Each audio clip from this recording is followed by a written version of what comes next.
Boa noite, amados irmãos, a graça e a paz do Senhor Jesus. É uma alegria poder estarmos aqui para dar início a mais um culto de louvor e adoração a Deus. E nessa noite nós vamos contar com a cooperação do reverendo Josué Rodrigues, pastor da Igreja Presbiteriana Betânia, em São Francisco. Ele resolveu nos ceder alguns louvores para suprir a nossa necessidade, né? E nós louvamos a Deus porque ele é um homem de Deus e vai estar ministrando esse período de adoração para nós. Mas nós vamos abrir a palavra de Deus no Salmos número 134 e vamos ler o verso 1 e o verso 2. Venham e louvem a Deus o Senhor, todos os seus servos, todos os que de noite servem no seu templo. Levantem as mãos em oração no templo e louvem o Senhor. Então vamos louvar ao Senhor nosso Deus, vamos engrandecer o seu nome. Mas antes vamos fazer uma oração pedindo a Deus que esse seja um momento especial. Senhor nosso Deus e nosso Pai, louvado e engrandecido seja o teu santo nome. Estamos agora iniciando essa reunião, ó Pai, de louvor, adoração e também de palavra que o Senhor há de falar conosco, e pedimos que o Senhor nos coloque, Pai, nesse espírito de adoração, que o Senhor venha sobre nós, que haja sobre nós a alegria de estarmos te adorando e te bendizendo para louvor da tua glória. Guia toda esta reunião, nós pedimos assim em nome de Jesus. Aleluias. Amém. Então vamos louvar ao Senhor nosso Deus sob a direção do reverendo Josué Rodrigues. Que Deus te abençoe e que esse seja um culto especial para todos nós, em nome de Jesus, um culto de louvor e adoração ao Senhor Jesus Cristo. Aleluias. Amém. Texto bíblico: bendizei ao Senhor, vós todos servos do Senhor, que assistis na casa do Senhor nas horas da noite. Todos nós, bendizei ao Senhor, vós todos servos do Senhor, que assistis na casa do Senhor nas horas da noite. Bendizei ao Senhor, vós todos servos do Senhor, que assistis na casa do Senhor nas horas da noite. Erguei as vossas mãos para o santuário e bendizei ao Senhor, ao Senhor. Todos nós, marque bem com as suas palmas.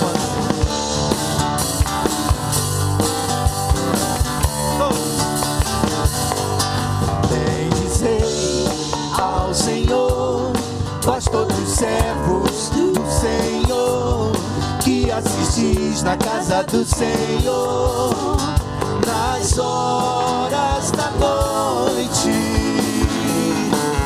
Bendizei ao Senhor, vós todos servos do Senhor, que assistis na casa do Senhor nas horas da noite. Erguei as vossas mãos para o santuário e bendizei ao Senhor, ao Senhor. Queria mais uma vez, para vocês soltarem bem a voz, uma palavra com vida. Bendizei ao Senhor, vós todos servos do Senhor, que assistis na casa do Senhor nas horas da noite. Bendizei ao Senhor, vós todos servos do Senhor, que assistis na casa do Senhor, nas horas da noite. Erguei as vossas mãos para o santuário e bendizei ao Senhor, ao Senhor.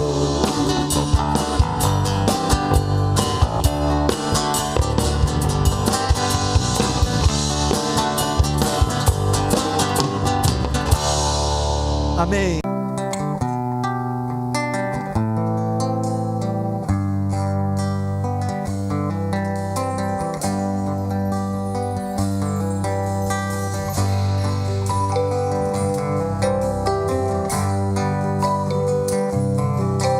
O Senhor é o meu pastor, e nada, nada, nada me faltará. Deitar-me faz em verdes pastos e guia-me pra junto das águas tranquilas. Você pode cantar também. O Senhor é o meu pastor, e nada, nada, nada me faltará. Deitar-me faz em verdes pastos e guia-me pra junto das águas tranquilas.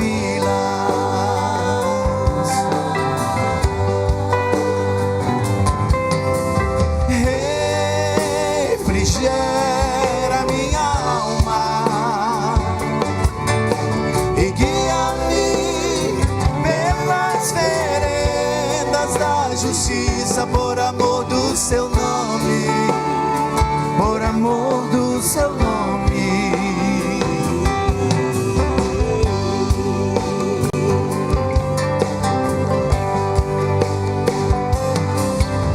Ainda que eu ande pelo vale da sombra da morte, nada temerei.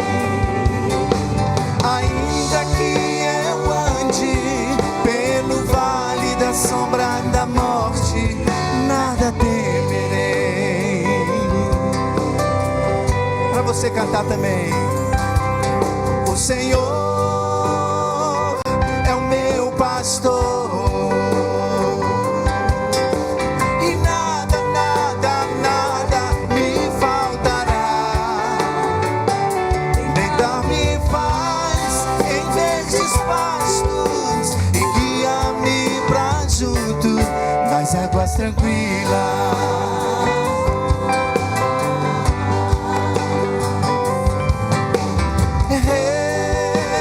Refrigera minha alma e guia-me pelas veredas da justiça, por amor do seu nome, por amor do seu nome.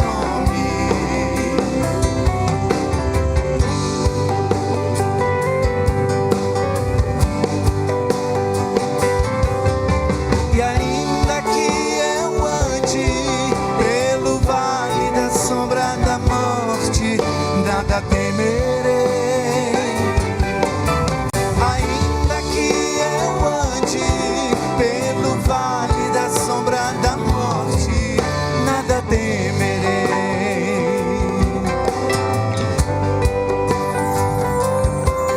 O Senhor é o meu pastor, o Senhor é o meu pastor, o Senhor é o meu pastor.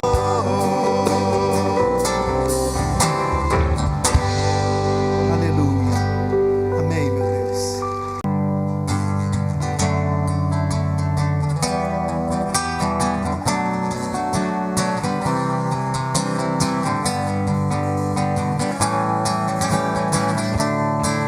Eu quero uma música simples, bem fácil de se cantar, que que nesses momentos de crise me ajude a rememorar que em tempos piores que este, meu Deus, tu livraste o teu povo, e em dias de angústias e medo tem sido Deus maravilhoso.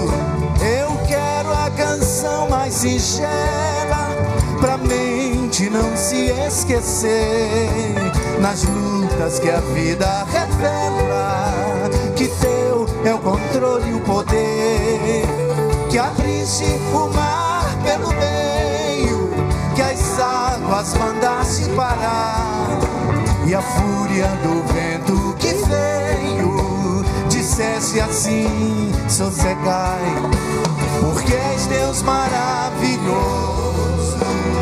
Deus que os conselhos nos dás, eterno Deus forte e formoso,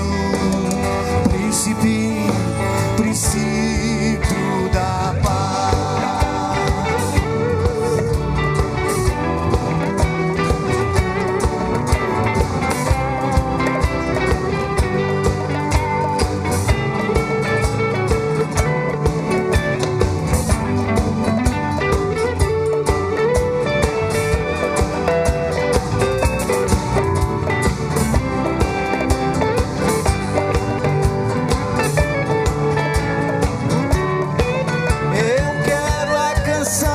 Singela, pra mente não se esquecer, nas lutas que a vida revela, que teu é o controle e o poder, que abriste o mar pelo meio, que as águas mandaste parar, e a fúria do vento que veio dissesse assim: sossegai, porque és Deus maravilhoso, Deus que os conselhos nos dás, eterno Deus forte e formoso, princípio da paz.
abatida, ó minha alma, e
estás abatido, ó minha alma, e por que te perturbas dentro de mim? Espera em Deus, pois ainda o louvarei. Ele é a salvação da minha face e Deus meu, e Deus meu, Deus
venceste todo o mal.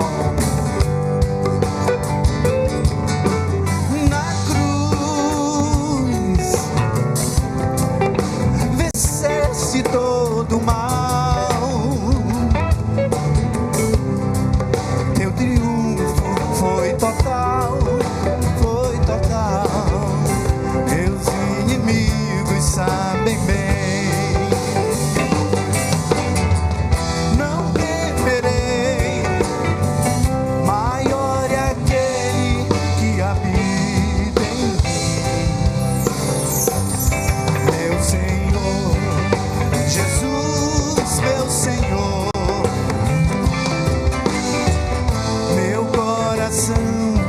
está firmado em ti.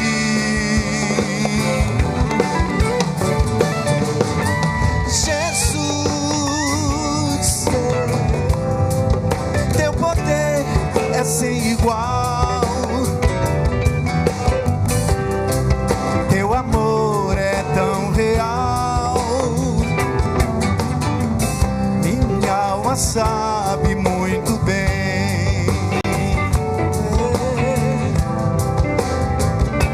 sabe muito bem, minha alma sabe muito bem, sabe muito bem, minha alma sabe muito bem.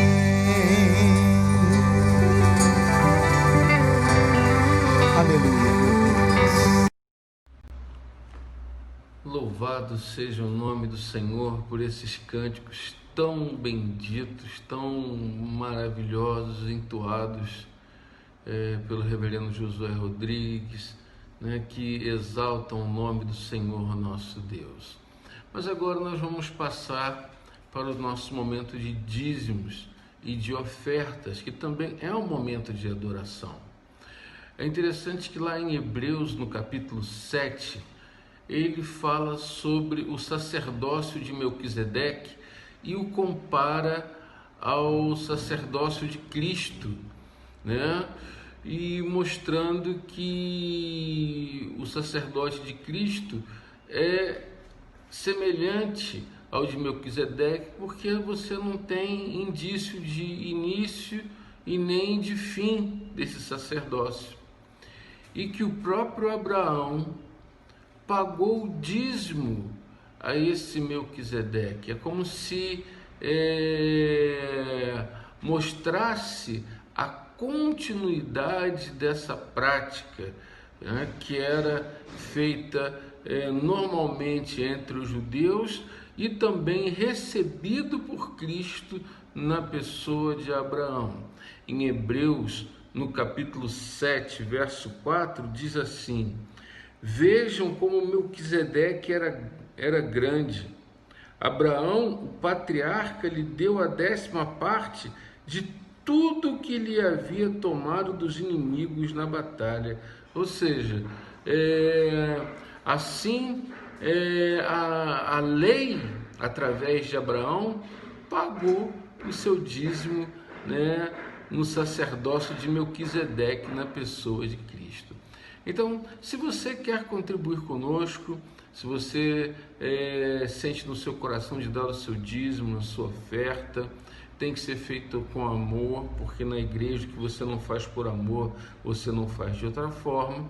Você pode fazer um depósito nessa conta que está aparecendo aí na tela agora, né? Ou pode diretamente entregar à tesoureira, se você a conhece, tem intimidade, sabe onde ela mora, né? Pode dar uma ligadinha para ela também, a fim de que a sua oferta e o seu dízimo possam chegar até as mãos de nossa tesoureira.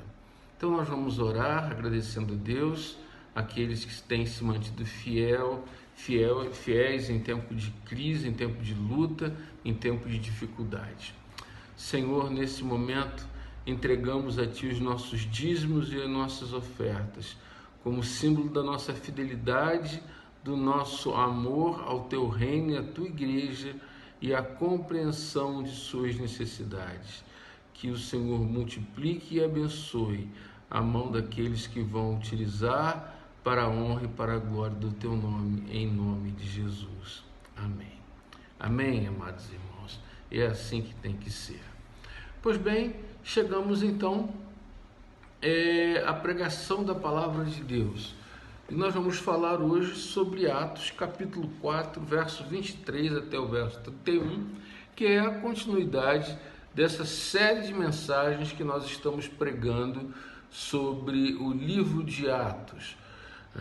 Você pode ver aí na playlist do canal, pode ver aí, acompanhar os vídeos que estamos fazendo sobre essas pregações.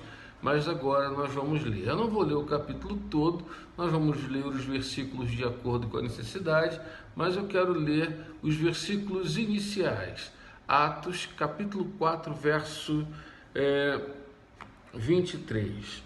Abra aí a sua Bíblia, enquanto eu abro a minha aqui, abro em Atos, capítulo 4, verso 23 em diante. A oração da igreja.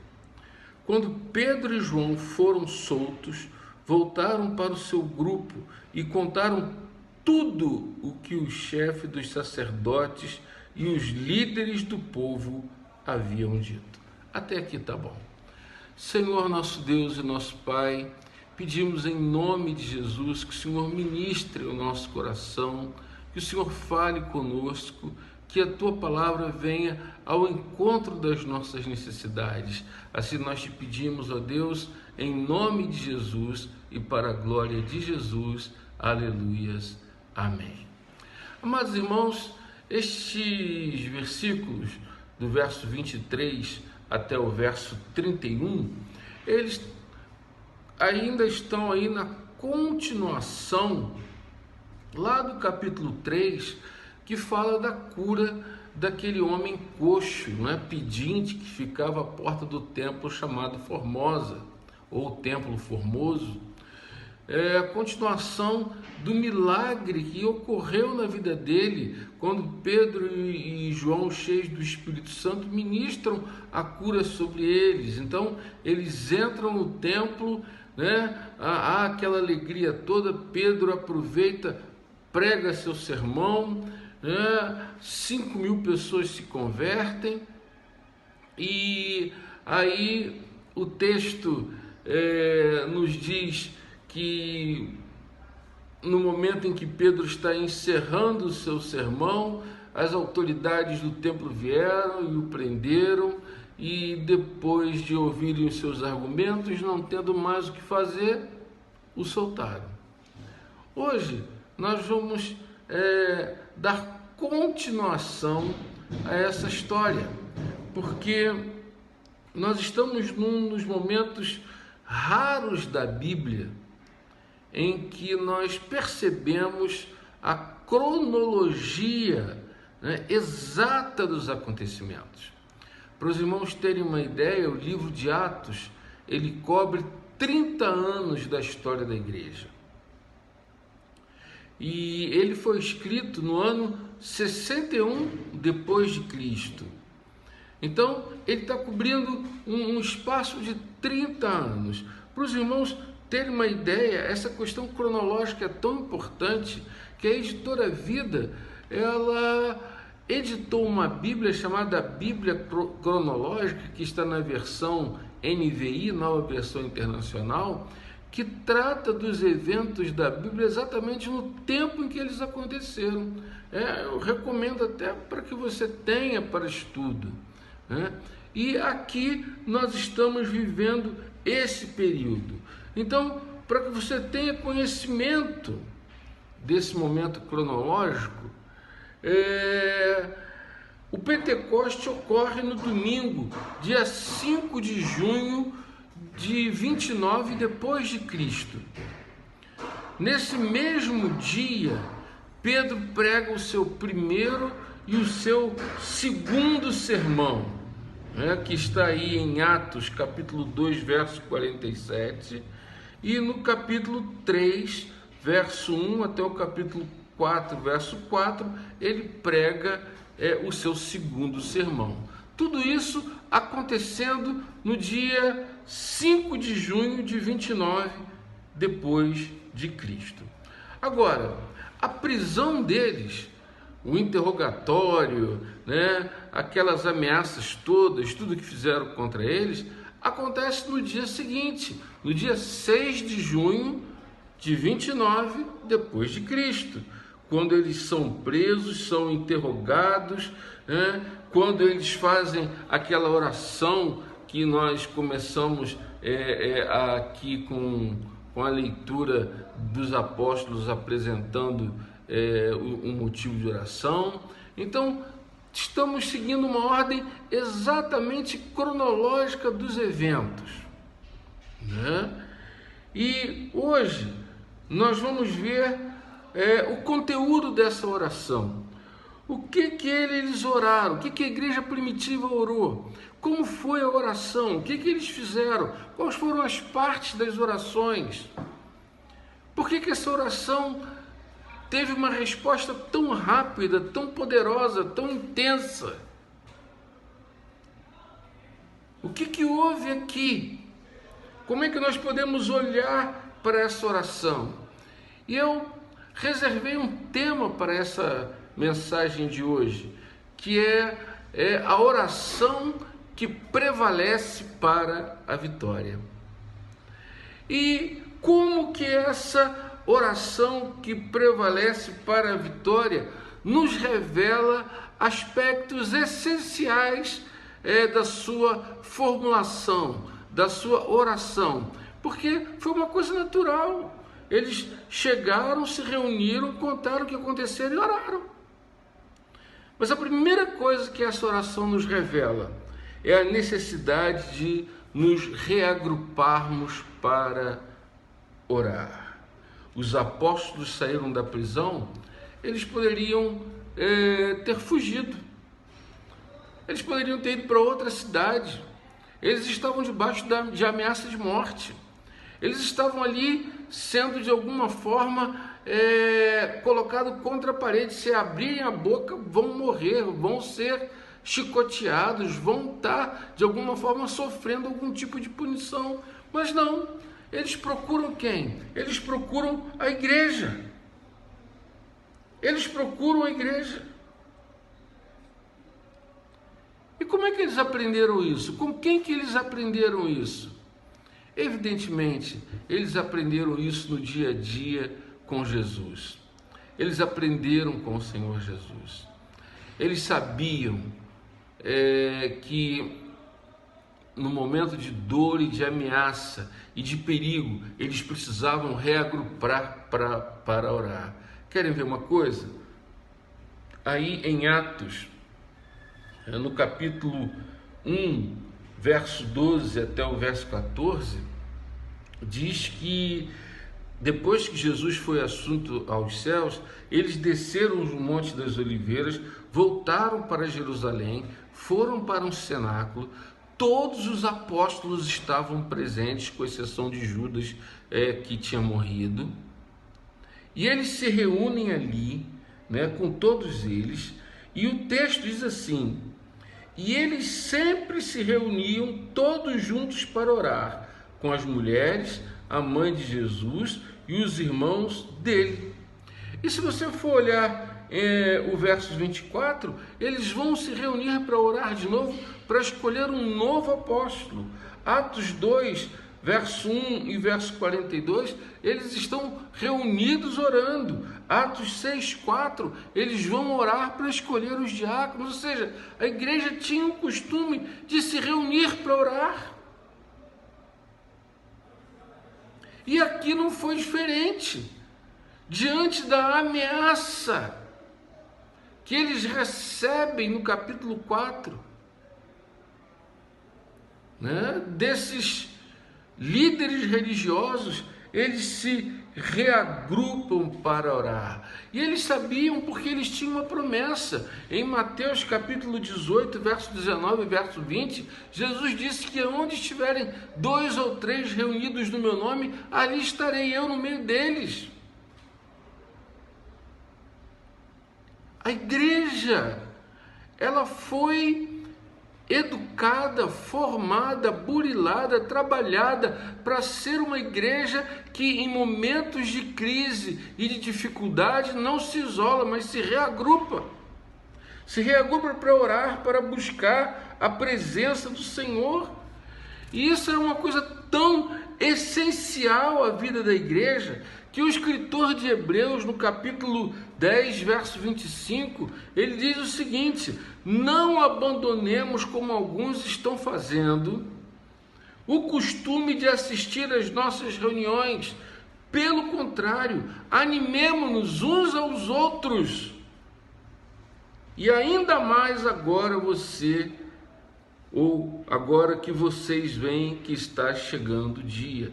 Eles poderiam ter fugido, mas foram se reunir com a igreja em Jerusalém.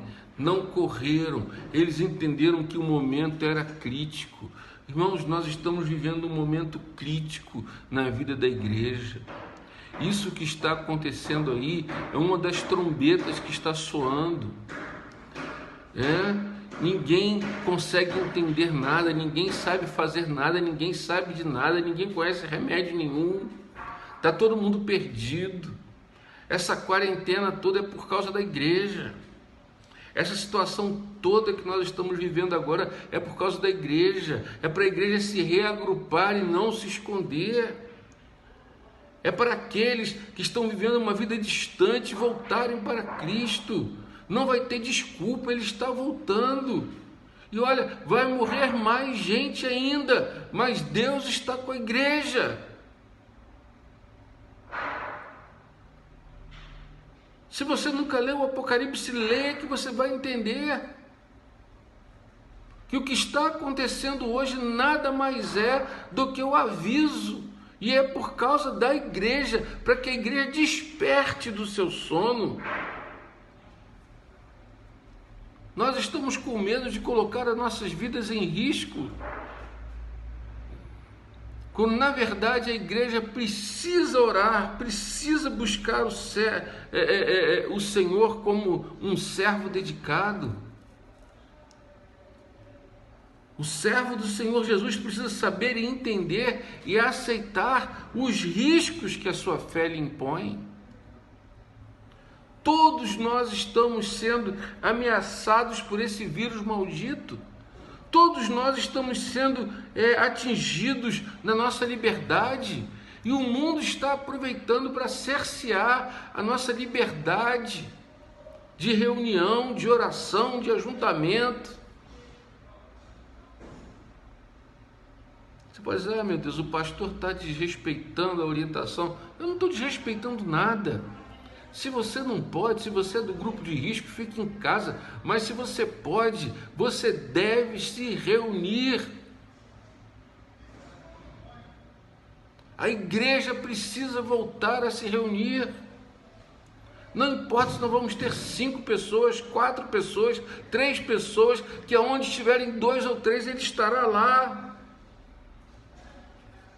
Eu concordo que as pessoas do grupo de risco devam ficar em casa, mas se você não é do grupo de risco, você deve se preparar para se reunir, para lutar espiritualmente, porque a trombeta está soando.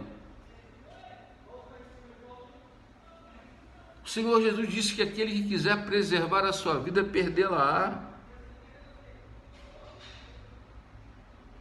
Nós precisamos orar lá na igreja, reagrupar. Precisamos orar em casa, nas células, nos grupos familiares. Precisamos estar orando mais. Esse negócio de vocês, a gente vai orar em casa, você acaba não orando. Precisa ir para a igreja. Você está passando por alguma ameaça, por alguma necessidade, por alguma coisa que está atacando você, você está sendo ameaçado, tem que correr para a igreja. Está passando por dificuldade, tem que ir para a igreja. No início do meu ministério, eu conheci uma senhora que era da SAF, da igreja que eu pastoreava. O filho dela pegou uma doença mortal. Ao invés dela levar o filho na reunião de oração, isso lá em Pernambuco, ela levou o filho para um curandeiro chamado Edson Queiroz, que dizia incorporar o Dr. Fritz. E lá ele estava realizando milagres e vários milagres. E ela levou o filho lá, desesperado, ao invés de levar para a reunião de oração, levou para lá. Pois ela botou o filho na mão daquele demônio. E ele operou o garoto com uma faca. Sabe qual foi o resultado? O garoto morreu.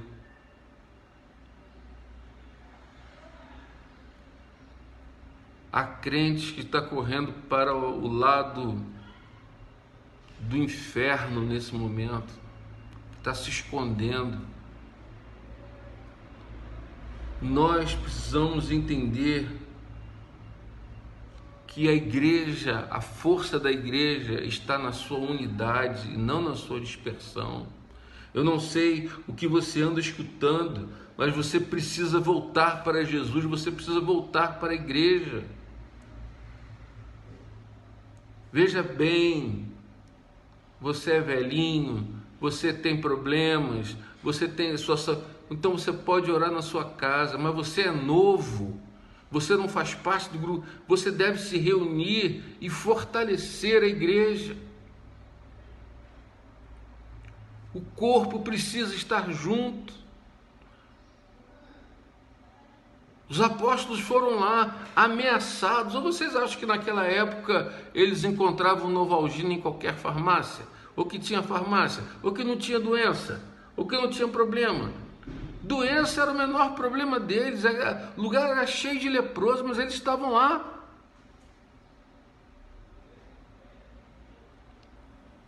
Nós precisamos nos reagrupar. A segunda coisa que essa atitude dos apóstolos de buscar a igreja para orar revela é a necessidade de apresentarmos os nossos motivos de oração. O texto diz aqui no verso 23, que nós lemos, que eles disseram tudo. Eles não esconderam nada. A pessoa disse, não, vamos poupar a igreja de ouvir isso, vamos poupar a igreja desse problema. Não tem que poupar coisa nenhuma. Eles disseram tudo, que os sacerdotes, que os saduceus, os fariseus, o guarda do templo disseram. Olha, eles disseram que vão nos chicotear, que vão nos matar, que vão nos fazer mal. Contaram tudo.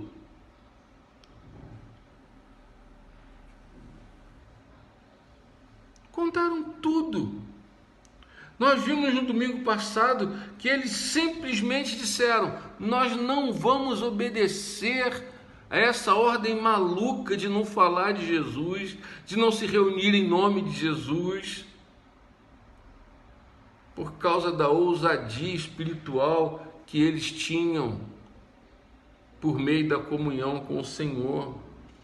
Agora esses homens estão aqui e se reúnem junto com a igreja, homens e mulheres, para orar, para colocar diante de Deus as suas vidas em oração. E eles contam tudo. Olha, a família de vocês está em perigo, o nosso grupo está em perigo, a igreja está em perigo, nós precisamos orar. E quais são os motivos de oração? Você de fato está apresentando tudo. Os apóstolos contaram tudo.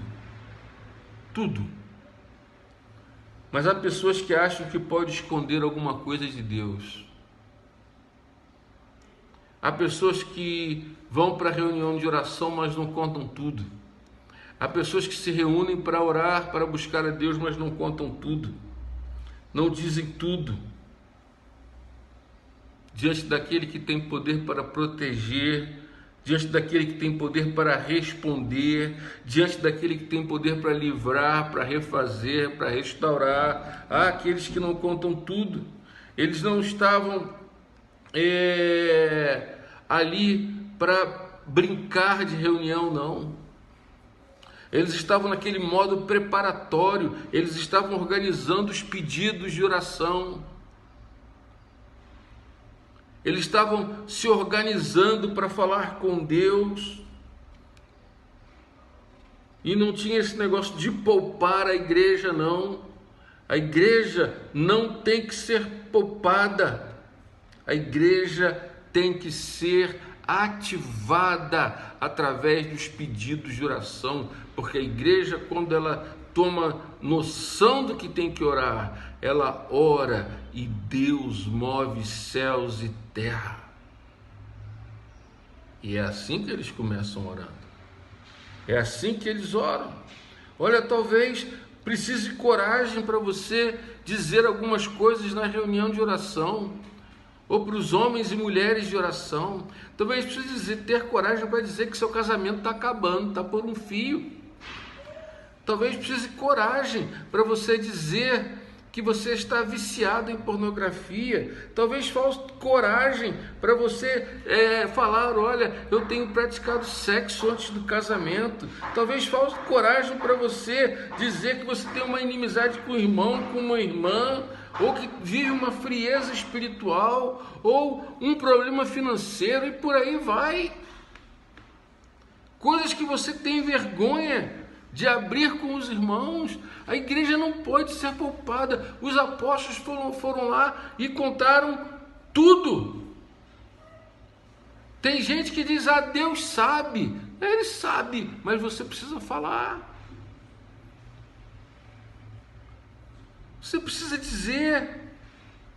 Davi, o grande rei Davi, quando ele fez o recenseamento e que Deus o castigou por isso e mandou um anjo, começou a matar as pessoas, ele publicamente, conforme está escrito no primeiro livro das Crônicas, no capítulo 21, verso 17, Davi publicamente disse, aí Davi orou assim, Deus, fui eu que errei, e fui eu que mandou fazer o recenseamento, que foi que esse pobre povo fez.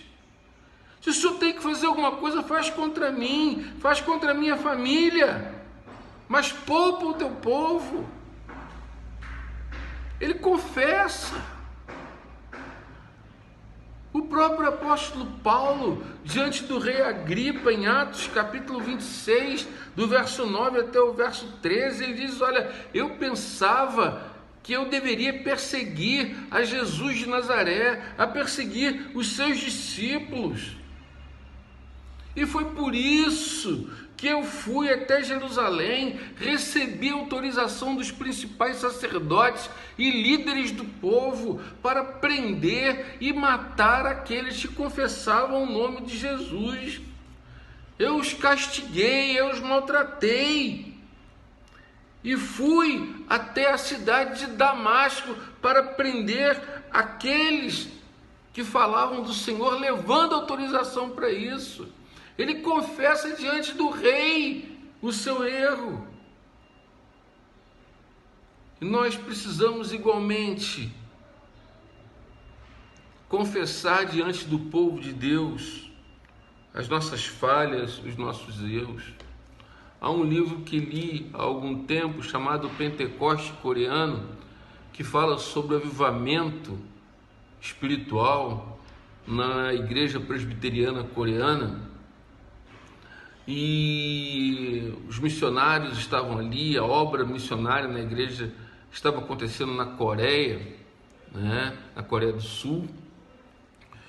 E aí havia uma inimizade muito grande entre eles, e eles estavam ali vendo pessoas se convertendo, mas havia uma frieza espiritual. Aí lá na página 73 eles fazem uma reunião de oração e eles começam a contar tudo para Deus, o que estava no coração deles.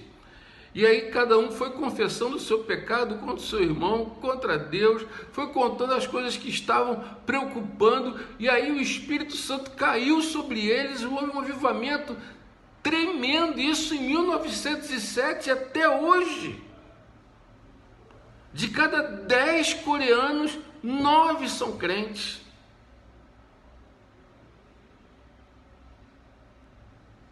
Deus quer fazer algo semelhante, mas eu e você precisamos contar tudo.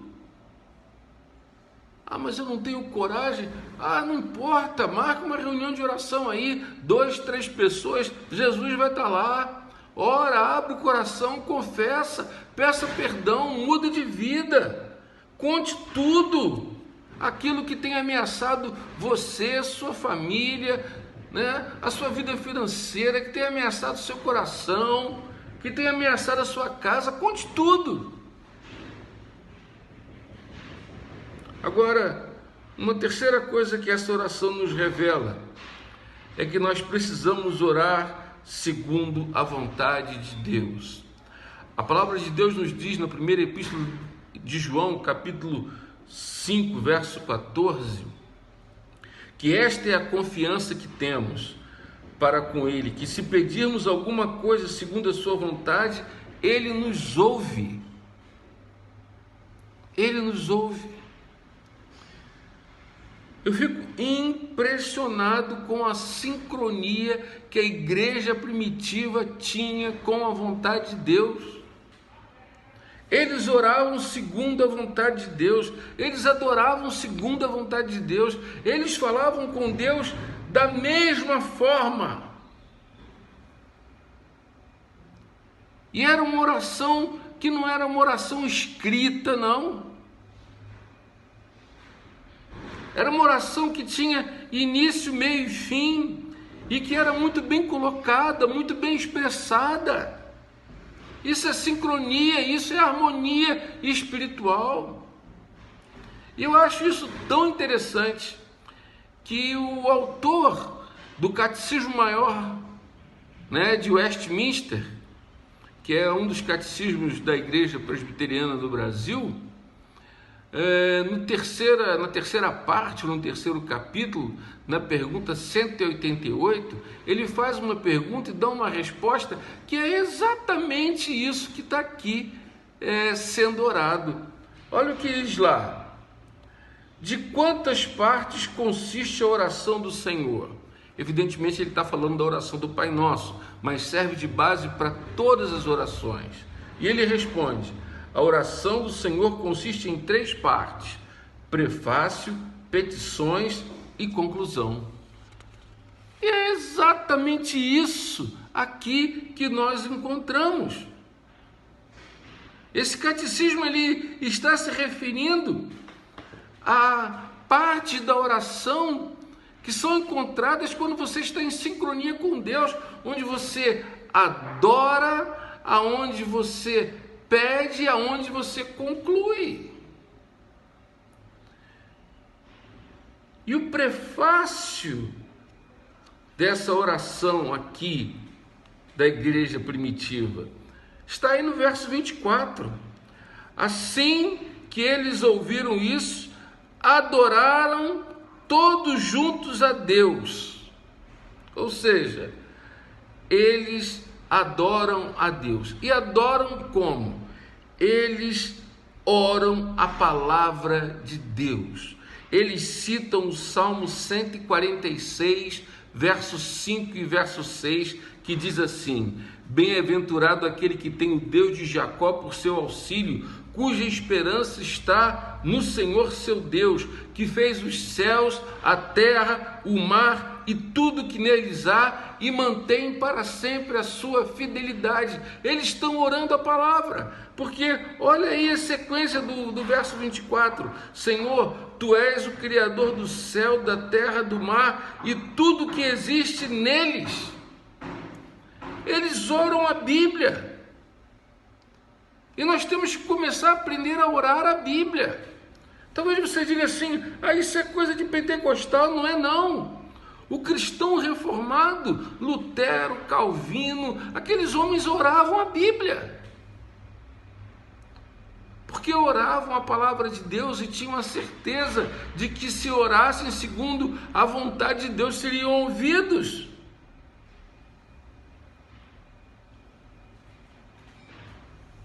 Ora, orar a Bíblia é orar com segurança, e nós precisamos confiar e declarar na nossa oração que o Deus que fez os céus, a terra, o mar e tudo que neles há é o Deus que pode fazer impossíveis em relação àquilo que se passa na vida e ao redor da igreja.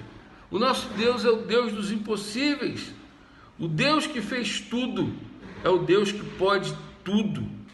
Eles exaltam a soberania de Deus, do Deus Criador. Senhor, Tu que fizeste os céus, a terra, o mar e tudo que neles há, ou seja, Tu tens todo o poder, Tu és soberano. Eles exaltam isso do Senhor que fez tudo, e não há nada que Deus não possa fazer. Quem fez tudo, quem fez os céus, a terra e o mar, pode socorrer a igreja nas suas dificuldades.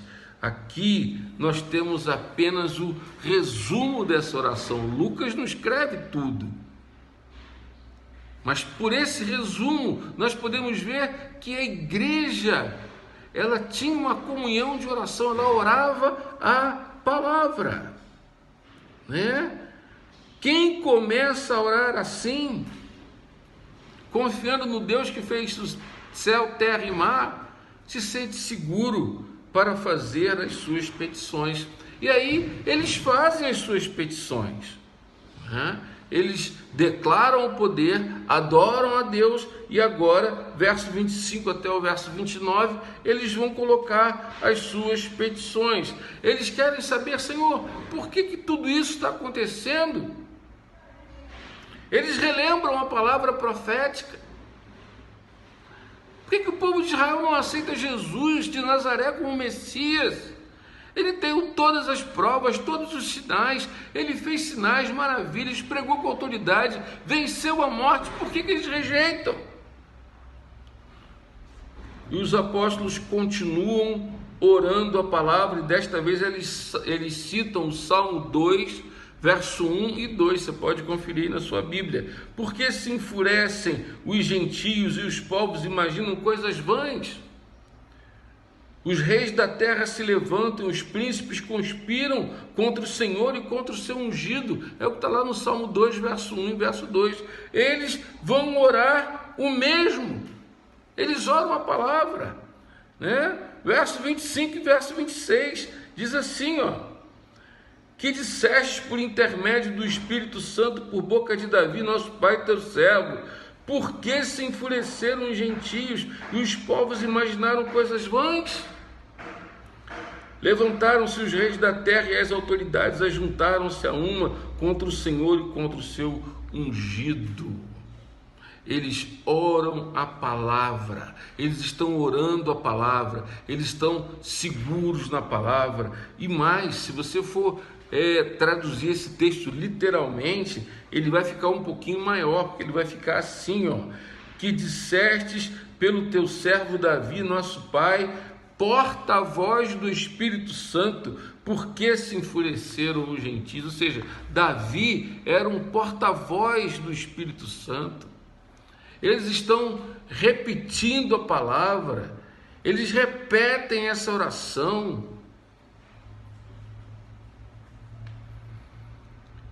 Como quem diz assim, mas não é possível que esse povo é tão duro de rejeitar o Messias, ungido e escolhido. Os judeus que se converteram, os judeus crentes em Jesus, esperavam que o povo de Israel visse nele a promessa.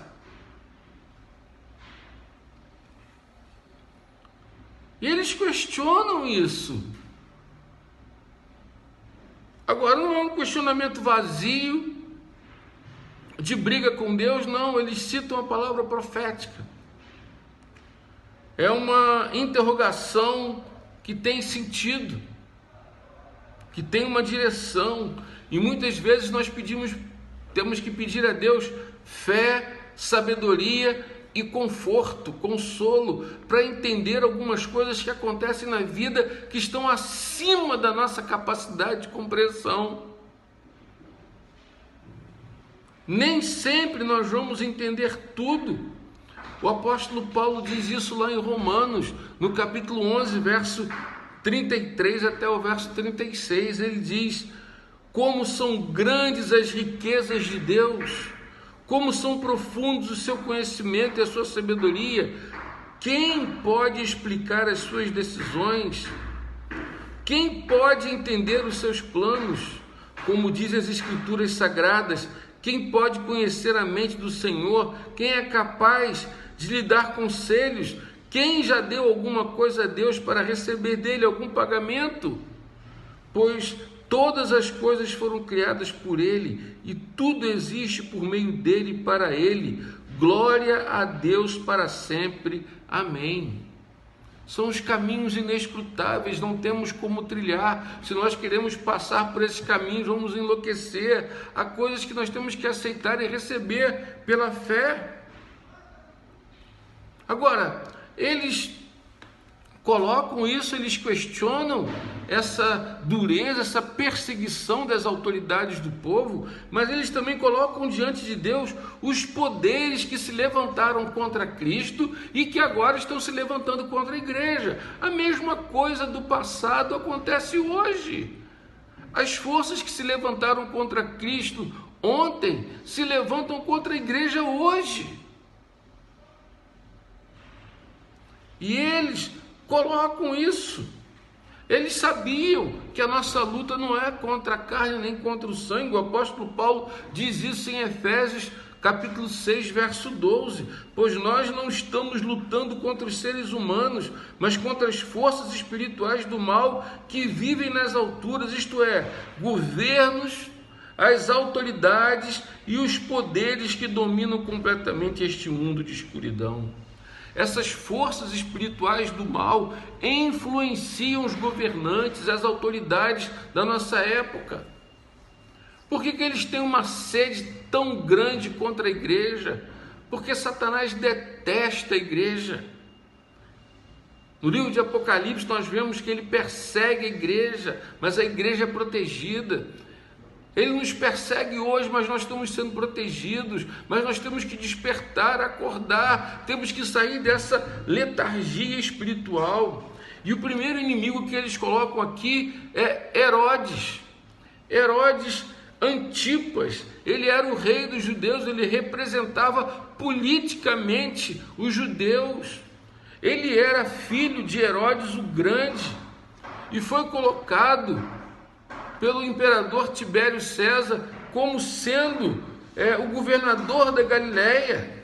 Ele respondia pelos judeus. Ele poderia ter se levantado a favor de Cristo e até da igreja, mas ele se colocou contrário, porque tinha interesses políticos. A igreja cita Pôncio Pilatos, que era o representante de Roma, que igualmente havia sido colocado ali por Tibério César. Era um homem de classe média, mas era um homem ruim e de grande autoridade. Ele tinha autoridade para mandar matar as pessoas, ele tinha autoridade para suspender as penas capitais decretadas pelo Sinédrio ou pelo Concílio Superior, como queira chamar. Era ele quem escolhia o sumo sacerdote.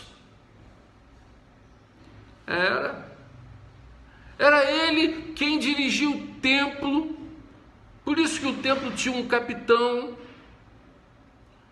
Era ele quem regia a economia interna do templo. Ou seja, a questão financeira do templo estava na mão de Pilatos. Até as vestes sacerdotais estavam sob o cuidado de Pilatos e só eram liberadas para os sacerdotes quando eles tinham as festas religiosas.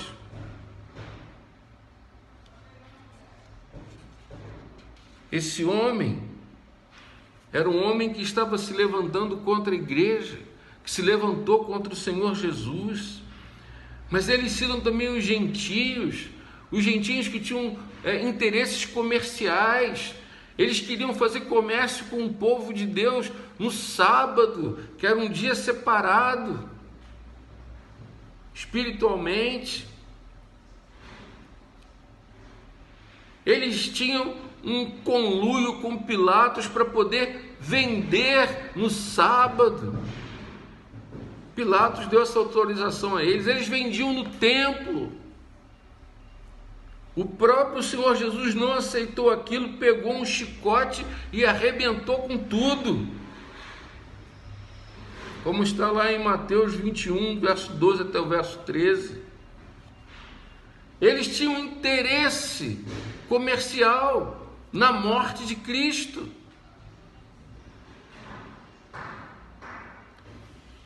E um outro inimigo que é citado na oração são os povos de Israel. Quando você olha assim de cara, você não identifica muito bem que inimigo é esse.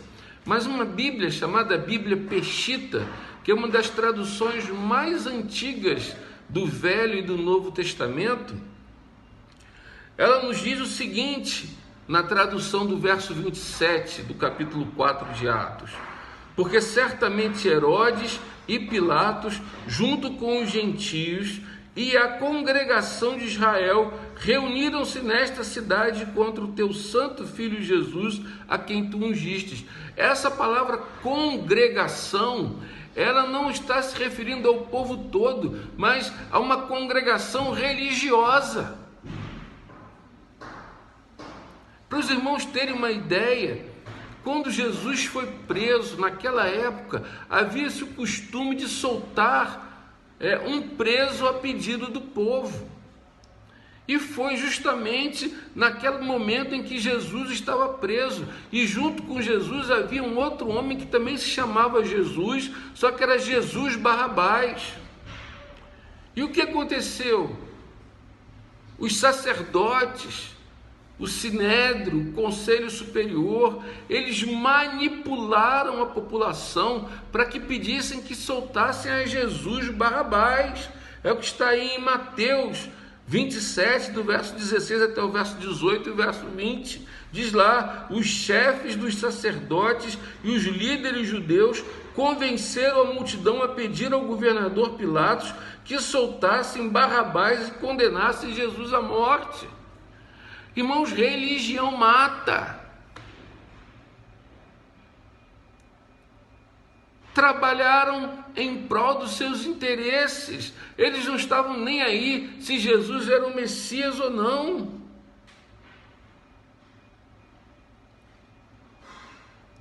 E hoje todos esses inimigos se levantam contra os servos de Cristo, contra a igreja.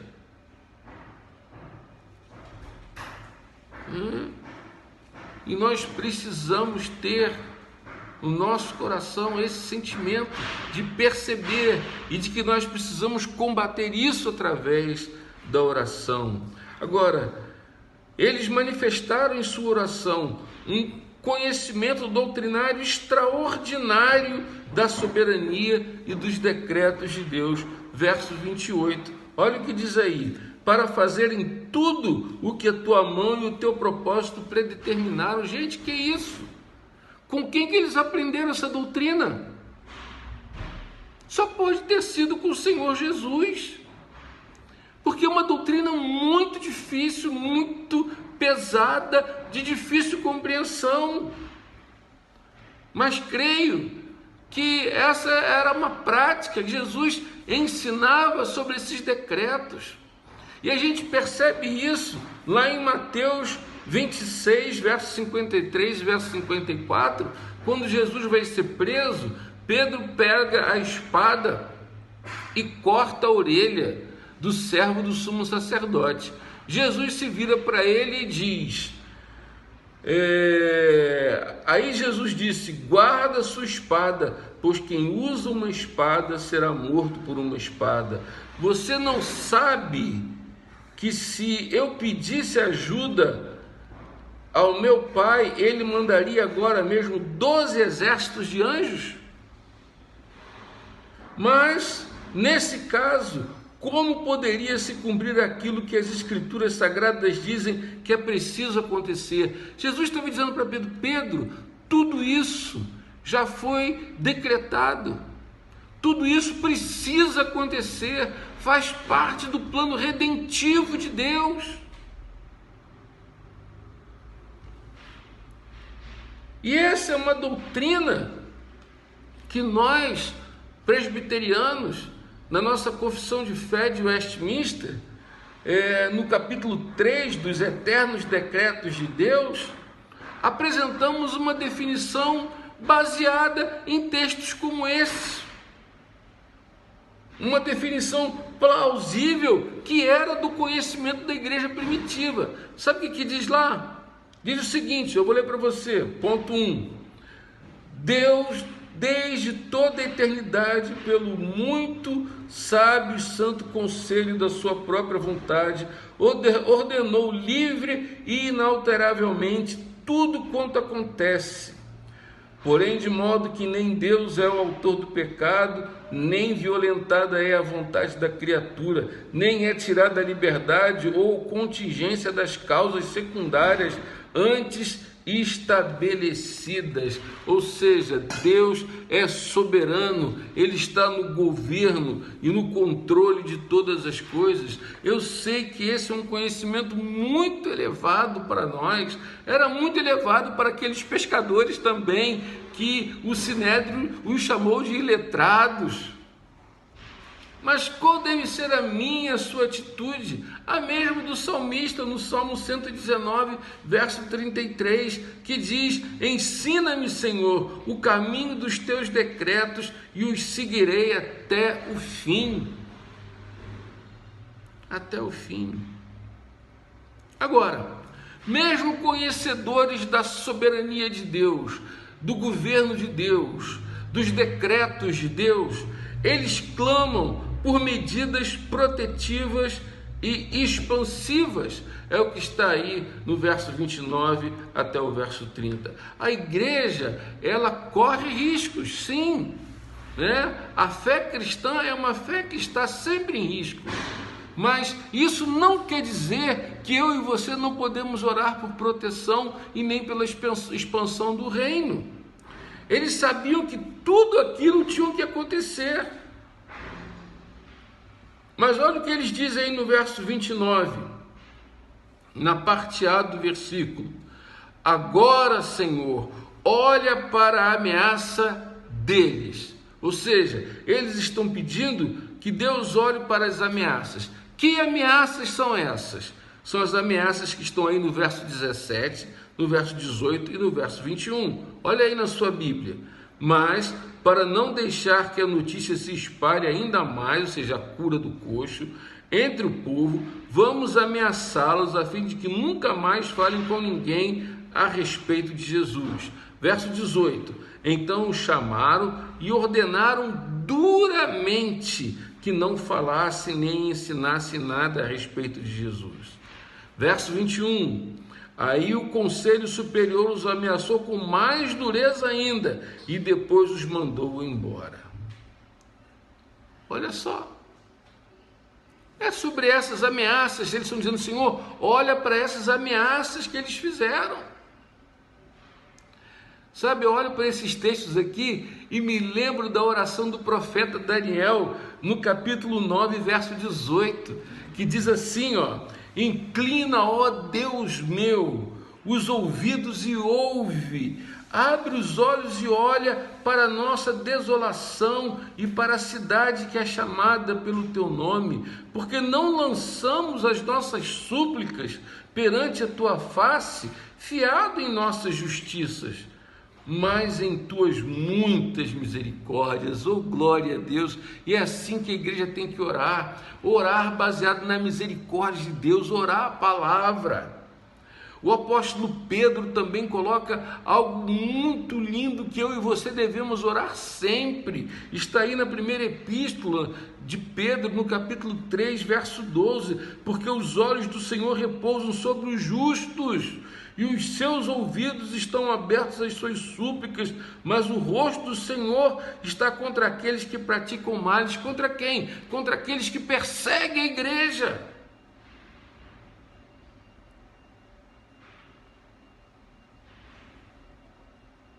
Nós temos que fazer essa oração, nós temos que nos reunir para orar assim.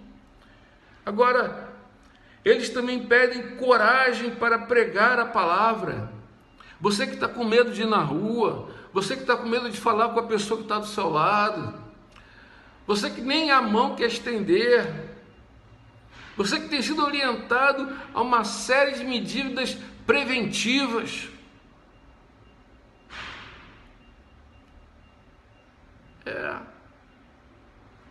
Eu quero dizer uma coisa para você. Você precisa pedir a Deus coragem para pregar o Evangelho. Só o Senhor nos dará ousadia para falar do nome dele nessa época, onde essa trombeta está tocando e onde pessoas estão morrendo e muito mais vão morrer. Mas a igreja não pode se avestruzar, não pode se esconder, não pode. O Senhor Jesus fez a promessa lá em Lucas 21, verso 14, verso 15, resolvam desde já que não vão ficar preocupados antes da hora com o que dirão para se defender, porque eu lhes darei palavras e sabedoria que os seus inimigos não poderão resistir nem negar.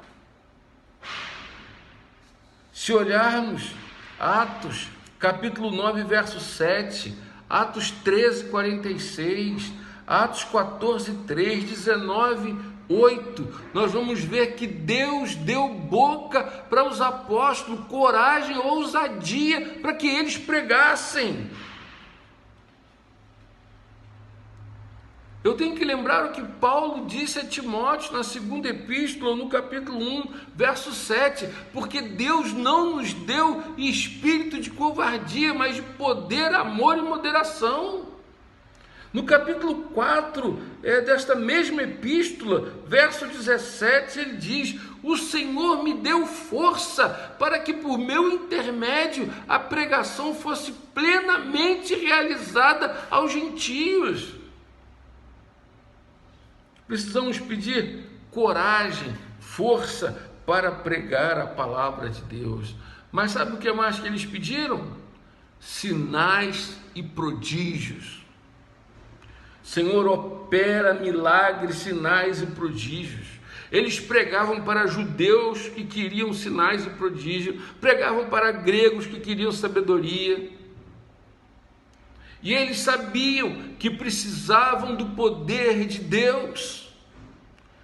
Meu irmão, você precisa do poder de Deus. Igreja Shalom, você precisa do poder de Deus para pregar a palavra de Deus. Você que nem é da igreja Shalom, talvez esteja sem igreja, você precisa do poder de Deus, das manifestações do poder de Deus para anunciar o nome de Jesus.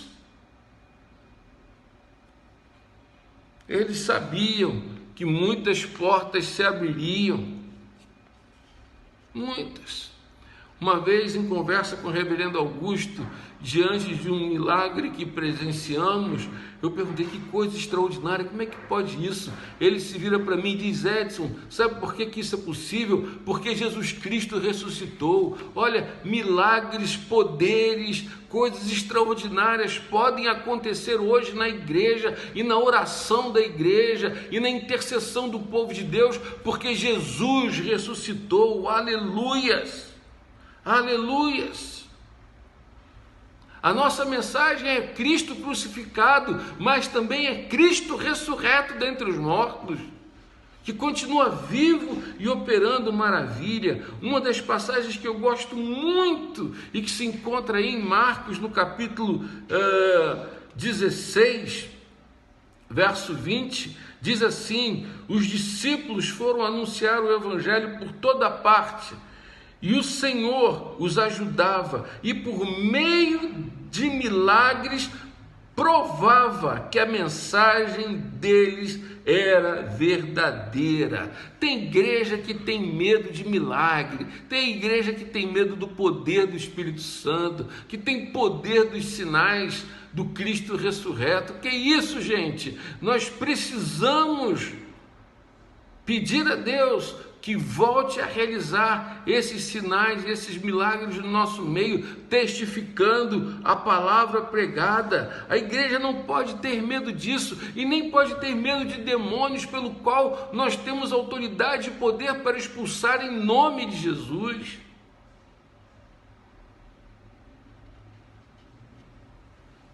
E da mesma forma que essa oração teve um prefácio, né? Da mesma forma que essa oração teve as suas petições, agora ela tem a sua conclusão. E a conclusão está aí no verso 30, parte B até o verso 31. Diz aí, olha: em nome de Jesus, teu dedicado servo. Olha, eles oraram, eles terminam a oração em nome de Jesus. Tem muita gente, tem muita oração que eu ouço que as pessoas oram, mas elas não dizem em nome de Jesus. Meu filho, você orou, você diz em nome de Jesus, amém. A gente não ora para o vazio. Você tem que aprender isso, porque nenhuma oração feita que não seja em nome de Jesus não será ouvida. Ele mesmo diz isso em João capítulo 14, verso 13 e verso 14, diz assim: e tudo que vocês pedirem em meu nome eu farei, a fim de que o Filho revele a natureza gloriosa do Pai. Eu farei qualquer coisa que vocês me pedirem em meu nome. Tem que ser em nome de Jesus. Não é em outro nome. A igreja precisa aprender a orar. Precisa aprender a orar. E olha, como foi que o Senhor respondeu? O Senhor atendeu a todos os pedidos feitos nessa oração. Primeiro, manifesta sua presença através de um terremoto. Treme o local aonde eles estão. Depois que eles veem aquilo, todos ficam cheios do Espírito Santo. Porque é inadmissível que um crente esteja vazio do Espírito. Para fazer a obra, para encarnar essa mensagem, ele tem que estar cheio do Espírito. Todos ficam cheios do Espírito Santo. E aí diz, e começam a anunciar corajosamente a palavra de Deus, verso 31. Resposta imediata. Aquilo que começou lá no capítulo 3, vai terminando aqui com Deus dizendo, eu estou com vocês. Eu estou com vocês, eu vou atender a oração de vocês. Eu vou dar a vocês o que vocês precisam para fazer essa obra. E eu não posso concluir sem aplicar esse sermão. E a primeira coisa que eu e você precisamos fazer é voltar a falar com Jesus. Há quanto tempo você não ora? Precisamos voltar a ler a Bíblia, porque é o meio pelo qual Deus fala conosco. E a oração é o meio pelo qual nós falamos, dialogamos com Deus. Quem não tem o costume de orar, jamais vai sentir falta da oração. Nós precisamos, segunda aplicação, como igreja, nos reagrupar para orarmos. Isso mesmo, no mesmo horário e no mesmo lugar, se Deus quiser. O perigo de nos acostumarmos com uma oração feita em casa é que muitas vezes a gente acha que pode deixar para orar depois, e aí esquece, aí não ora mais, e aí vai lá para os entretenimentos desse mundo. Aí vai para a televisão, aí vai para o smartphone, aí vai para isso, vai para aquilo, e não ora mesmo. Nós precisamos da igreja.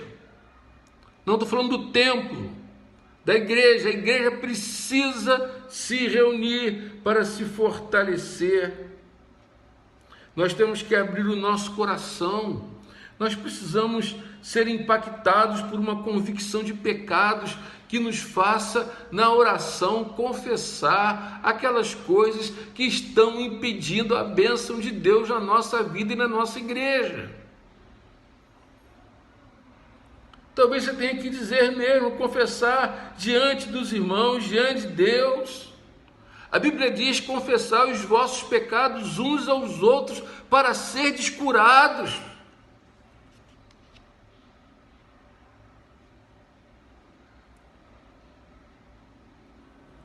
Porque se houver algo dessa natureza, nós vamos experimentar um avivamento pelo qual nós devemos estar orando todo dia. Precisamos pedir a Deus que nos proteja enquanto fazemos a obra. Nós não podemos ceder às ameaças, ao medo. Temos que clamar pela coragem, pela ousadia do Espírito Santo para falarmos do Senhor Jesus em toda e qualquer situação e ocasião. E por último, nós precisamos expandir a igreja espiritualmente, revitalizando, e fisicamente planejando a plantação de novas igrejas. Que Deus nos dê um coração missionário, que Deus nos fortaleça e nos ajude a termos uma atitude como a dos apóstolos, que prosperaram porque confiaram em Deus através da oração. Igreja Shalom, Deus está nos chamando nessa época de cumprimentos proféticos para estarmos juntos, para orarmos e para clamarmos em nome de Jesus. Que Ele traga sobre a minha e a sua vida um grande avivamento, onde as fronteiras não serão problemas para nós. Em nome de Jesus. Amém. Vamos orar? Senhor, nosso Deus e nosso Pai, pedimos que essa palavra se torne vida em nosso coração e que o Senhor desperte a Igreja Shalom para ser uma igreja que se reagrupe, que ore, que busque a Tua presença, o Teu poder e que seja um instrumento nas mãos do Teu Espírito para a glória do nome de Jesus. Assim nós pedimos em nome e por amor do Senhor, que essa palavra se torne vida em nós, desde agora e para todo sempre, em nome de Jesus, aleluias, amém. E que a graça do Senhor Jesus, o amor de Deus, nosso Pai, e as doces consolações do Santo Espírito esteja sobre vós, povo de Deus em Shalom, e sobre todo o povo de Deus espalhado por toda a face da terra, desde agora e para todo sempre. Maranata, ora vem, Senhor Jesus. Que Deus nos abençoe, te dê uma ótima semana, até o próximo domingo, em nome de Jesus. Amém, amém e amém.